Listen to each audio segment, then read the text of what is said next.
devant le combat, prêt à mourir. Non, Josué n'a pas fait cela. Josué a compris que dans Moïse, là que j'entends, Moïse est un canal de Dieu.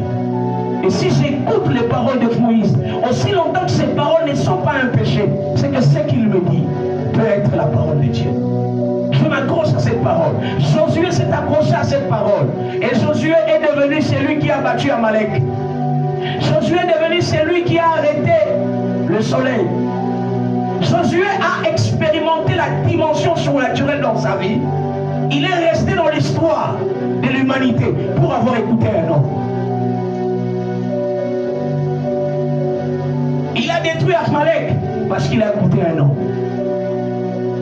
Il a été capable de pouvoir arrêter le soleil parce qu'il était capable d'écouter un homme. Ni t'était sa capacité d'écouter Moïse, Josué n'allait pas arrêter le soleil. Alors frères et sœurs, Dieu a disposé des grâces. Dieu nous donne l'opportunité de vivre dans le surnaturel, de naviguer dans le surnaturel, de naviguer dans des dimensions spirituelles élevées. Mais pour cela, écoutons le mot-clé, écoutons les clés qui vont ouvrir les portes du surnaturel dans ta vie, se trouvent dans les bouches des hommes que Dieu a établis à tes côtés. Il y a des offres, cette personne peut être ton ami, cette personne peut être ton frère, cette personne peut être un petit enfant de l'école, cette personne peut être ton pasteur, cette personne peut être ta maman, ta femme. Voilà pourquoi je disais, localise ton Pierre. Lorsque tu entends les paroles et que tu arrives à localiser ça, ce sont des paroles de la race de Pierre, alors accroche-toi. Parce que les Pierre ne parlent pas n'importe comment. Quand Pierre parle avec révélation. La race des Pierre, c'est la race des hommes qui parlent avec révélation. Ils n'ont pas besoin de vous dire que j'ai la révélation. Mais quand ils parlent, tu découvres la révélation. Pierre a ouvert la bouche avant que tout le monde parlait. Mais quand il ouvre la bouche, il dit, tu es le Fils de Dieu. Tu es le Messie, le Fils de Dieu. Même Jésus s'étonne, il dit, waouh! Ce ne sont pas l'eau et le sang qui t'ont révélé ces choses. C'est mon Père qui est dans les cieux. La race des Pierre, les hommes qui s'appellent, qui sont nés de la race des Pierre, sont des hommes qui parlent avec révélation. Mais lorsque vous n'arrivez pas à décoder les révélations dans les bouches des hommes, incapables d'accéder dans les dimensions surnaturelles, vous serez incapable de vivre le surnaturel dans vos vies si vous n'arrivez pas à localiser votre Pierre. Deuxièmement, à être prêt à les obéir. Je le répète tout le temps et je ne cesserai de le dire. Lorsqu'un homme de Dieu vous parle, il vous donne des lignes de conduite à faire. Si ce n'est pas un péché, commencez par obéir. Le reste, tu le découvriras après. Je ne cesse de répéter cela. Avec ma petite expérience, je suis arrivé à cette conclusion. Et si vous voulez évoluer, tendez vos oreilles à écouter les hommes que Dieu a placés. Localisez les pierres tout autour de vous et prêtez votre oreille à leurs paroles. Écoutez maintenant, lorsque cet homme a été capable d'écouter Pierre, écoutez ce qui s'est passé. Le verset 44. La Bible dit, pendant que Pierre parle encore, pendant que Pierre parle encore, laissez-moi vous dire une chose, les pierres ne ferment pas leur bouche avant. Les pierres continuent à parler encore et encore et encore. Les pierres sont des personnes dont la bouche ne se taise pas. Les pierres sont des personnes dont la bouche est tout le temps en train de dire quelque chose. Lisez les évangiles, vous verrez que Pierre était toujours celui qui était prêt à parler. Il avait toujours un mot dans sa bouche. C'était des indicateurs que la race des Pierre sont des hommes qui ont reçu la parole, les révélations. Il était capable de poser la question à Jésus. Nous avons tout abandonné pour te suivre. Cette parole, cette question que Pierre a posée à Jésus a ouvert la porte à une dimension que les hommes n'avaient pas encore connaissance. Que si tu abandonnes tout pour Dieu, tu en auras au centuple. Cette parole n'a jamais été prononcée dans la Bible. Depuis Genèse Jusque dans les évangiles, jamais Dieu n'a eu à parler à un homme pour dire si tu abandonnes tout, tu me suis, tu en auras au centuple. Non. Dieu parle de bénédiction. Il dit à Abraham, je te bénirai jusqu'à l'infini. C'était abstrait. C'était des bénédictions grandes, oui. Mais ce n'était pas avec une précision. Mais lorsque Pierre parle, pose la question, Jésus parle et donne des précisions. Il dit jamais un homme qui a abandonné père, mère, enfant, matériel pour moi, ne reçoive au centuple dans le siècle présent et la vie éternelle. Cette parole n'existait pas encore dans la Bible que lorsque Pierre a ouvert la bouche pour poser la question à Jésus. Lorsque tu découvres ton Pierre, tais-toi devant Pierre, laisse Pierre parler. Parce que les pierres ont toujours eu des paroles. Les pierres ont toujours un mot à dire. Et dans leurs paroles ou leurs questions déclenchent des révélations, déclenchent des ouvertures d'esprit, déclenchent des précisions. Lorsque Pierre pose une question, il reçoit une réponse avec précision. Et une précision qui n'a jamais existé dans l'humanité. Quand tu localises ton Pierre, laisse Pierre parler et toi tais-toi. Tais-toi devant Pierre et laisse Pierre parler. Laisse-lui poser des questions. Peut-être dans cette question, tu auras la précision de ta destinée. Tu auras la précision de ta vie. Tu auras la précision de ton élévation. Tu auras la précision de ton orientation. Mais laisse Pierre parler. Oh, que des hommes ont fermé la bouche de leur Pierre et en même temps fermé la porte de leur destinée. Que des hommes ont lié la bouche de Pierre. Que des hommes ont tout fait pour coudre la bouche de Pierre afin que Pierre ne parle pas. Et quand Pierre ne parle plus, la Bible dit, quand il n'y a plus de révélation, mon peuple est sans frein. Quand Pierre ne parle plus, la révélation s'arrête. Quand Pierre ne dit plus un mot, la révélation dans ta vie s'arrête. Quand Pierre prononce un mot, la révélation n'est pas pour sa propre vie. La révélation est pour les autres. Parce que Pierre a reçu mandat d'être une bénédiction pour les autres. Toutes les questions que Pierre pose, les révélations ne bénéficient pas à Pierre directement, mais bénéficient aux autres. Écoutez, Pierre parle encore. J'aimerais dire à quelqu'un, Pierre parle encore. Pierre parle encore.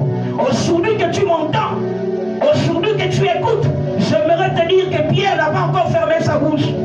Il y a encore des pierres autour de toi. Il y a encore là les hommes pierres autour de toi. Ils ont une parole pour toi. Ils ont un mot pour toi. Ils ont une parole pour toi. Ils ont une orientation. Ils ont des précisions pour ta vie. Alors laisse Pierre parler encore. Que quelqu'un dise dans son cœur que je laisse Pierre parler. Que quelqu'un souhaite laisser Pierre parler encore. Pierre parle encore, veut dire, si hier il a parlé, lorsque tu le vois aujourd'hui, laisse-le encore parler. Ne dis pas que hier je l'ai déjà écouté. Oh, que les autres ont cessé d'avancer parce qu'ils ont dit ici Nayokaï, je connais déjà. Qu'est-ce qu'il va encore me dire d'autre? Non, ce que Pierre dit aujourd'hui n'est pas ce qu'il dira demain. Et ce qu'il te dira demain n'est pas ce qu'il te dira après le lendemain. Car tous les jours où Pierre ouvre la bouche, il y a un mot qui sera bénéfique pour ta vie. Écoutez maintenant, Pierre parle encore. Et pendant que Pierre parlait, l'Esprit descend. Quand Pierre parle, soyez attentifs, car les paroles de Pierre provoquent la descente du Saint-Esprit.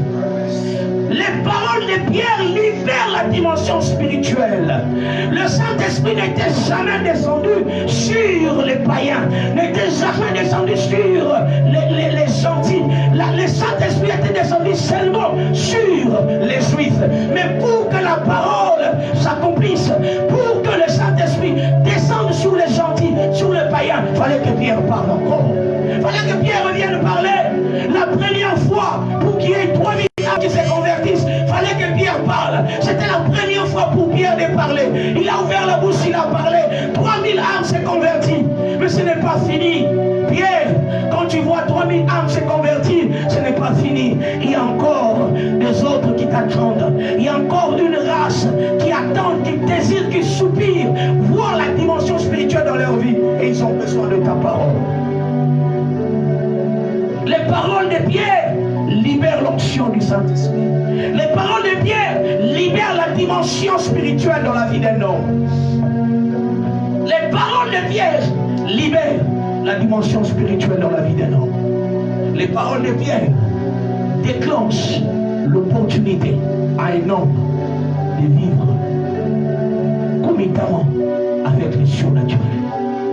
Écoutez, pendant que Pierre parle encore, la Bible dit le Saint-Esprit descend sur tous ceux qui écoutaient la parole de Dieu. Là encore, quand l'Esprit descend, l'Esprit n'est pas descendu sur tout le monde. L'Esprit est descendu uniquement sur ceux qui avaient l'écoute. J'aimerais rappeler à quelqu'un cet après-midi avant d'arrêter ma prédication. Même quand Pierre parle, reste à l'écoute. Même quand tu vois le Saint-Esprit descendre avec la parole de Pierre, ce n'est pas encore fini. Ce n'est pas fini. Car le Saint-Esprit, pour te saisir, doit voir en toi la qualité d'un homme qui écoute. En fait, il y avait ce qu'on appelle le transfert. Pierre avait déjà le Saint-Esprit en lui. Pierre vivait le surnaturel. Il parlait avec Dieu comme un ami. Il voyait des visions. Il entendait Dieu. Et il fallait qu'il y ait un transfert d'onction, un transfert de dimension. Mais ce transfert ne pouvait être capable que lorsqu'on pouvait tendre l'oreille à écouter Pierre. Oh, que quelqu'un se révolte et qu'il prie Dieu pour que Dieu localise le Pierre de sa vie et qu'il laisse Pierre parler encore. Pendant que Pierre parle encore, l'Esprit bouillant là où il est, il dit je ne reste pas ici, je dois descendre. Car Pierre a parlé, car Pierre a prononcé, car Pierre a déclaré. Oh frères, sœurs, et lorsque l'Esprit descend, il descend sur ceux qui écoutent la parole de Dieu. Voilà, la finalité a déterminé tout. Tous ces hommes qui écoutaient Pierre, en réalité ils n'écoutaient pas Pierre. Ils écoutaient la parole de Dieu auprès de Pierre. Voilà pourquoi quand l'Esprit est descendu, il n'est pas descendu sur tout le monde. Il est descendu sur ceux qui écoutaient la parole de Dieu auprès de Pierre. Même quand tu écoutes Pierre, Pierre peut avoir des mots qui lui sont propres. Attention, tu dois être capable de distinguer la parole de Dieu dans la bouche de Pierre et la parole de Pierre elle-même. La parole de Pierre peut être une mensonge parce que Pierre peut mentir, Pierre peut trahir. Mais lorsque Pierre libère l'onction de Dieu, lorsque Pierre dégage l'onction de Dieu, tu dois avoir ce qu'on appelle le discernement. Le discernement, être capable de discerner, ça, ce n'est pas la parole de Pierre, ça, c'est la parole de Dieu dans la bouche de Pierre. Car Pierre peut prononcer sa parole, Pierre peut aussi prononcer la parole de Dieu. Mais quand Pierre prononce de la part de Dieu, quand Pierre porte les manteaux prophétiques, quand Pierre porte les manteaux qui libèrent le prophétique dans la vie, il faut qu'un homme découvre, ça c'est le prophétique de Pierre. Car Pierre a aussi une dimension prophétique qui transfère la bénédiction. Y a-t-il quelqu'un qui a découvert son Pierre? Y a-t-il quelqu'un qui a découvert Pierre dans sa vie? Y a-t-il quelqu'un qui a localisé un Pierre tout autour de lui? Les pierres peuvent être nombreux. Tu peux avoir 5 pierres, tu peux avoir 10 pierres, mais sois capable d'écouter la parole de Dieu dans la bouche de ces pierres. Ta destinée ne sera ouverte que lorsque tu tendras l'oreille à écouter les pierres que Dieu a placées. Chaque porte a un pierre devant. Chaque porte de ta vie dispose d'un pierre. Pierre est devant les portes de ta vie. Il faudra écouter le pierre pour la porte qui est devant toi. La porte que tu veux ouvrir, as-tu localisé Pierre? Car cette porte ne peut s'ouvrir que lorsque Pierre parle. Qui est le Pierre de ta porte? Qu'est-ce que tu désires voir de Dieu? Qu'est-ce que tu désires toucher de Dieu? Qu'est-ce que tu désires expérimenter de Dieu? Il y a un Pierre devant cette porte-là. Pierre est là positionné. Il parle à qui veut l'entendre. Il prononce à qui veut l'entendre. Il crie à qui veut l'entendre. Il te suffit de comprendre. Ça c'est Pierre qui me parle. Ça c'est Pierre qui m'ouvre la porte. Ça c'est Pierre qui m'appelle. Ça c'est Pierre qui parle de la part du Seigneur. Car un jour Pierre ne sera plus là. Un jour Pierre sera enlevé. Un jour Pierre disparaîtra. Mais sa parole continuera à opérer. Mais si tu as été incapable d'écouter la parole de Pierre, tu seras déboussolé après la disparition de Pierre. Tu seras déboussolé quand Pierre ne sera plus là. Car Pierre est passager. Pierre Un jour, Pierre partira. Mais si tu as eu l'occasion d'écouter Pierre, alors même quand Pierre partira, tu diras, j'ai entendu ce qu'il m'a dit. Il me le répétait, il me disait ceci, il me le rappelait ceci. Je mets cette parole de Pierre m'a dit. Alors là, tu verras le ciel s'ouvrir sur toi. Alors là, tu verras la main de Dieu te toucher. Alors là, tu verras les anges te servir. Alors là, tu verras une autre dimension de la puissance de Dieu. Il y a un Pierre dans ta vie. Il y a un Pierre pour ton mariage. Il y a un Pierre pour tes études. Il y a un Pierre pour ton travail. Il y a un Pierre pour ton ministère. Il y a un Pierre pour tes enfants. Il y a un Pierre pour chaque dimension de ta vie. Où est le Pierre de ta vie? Où est le Pierre de ta vie? Où est le Pierre de ta vie? Localise le Pierre et laisse-lui parler. Ribazanda Rabashe Terebo. Hey, Abrasanda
Ibrase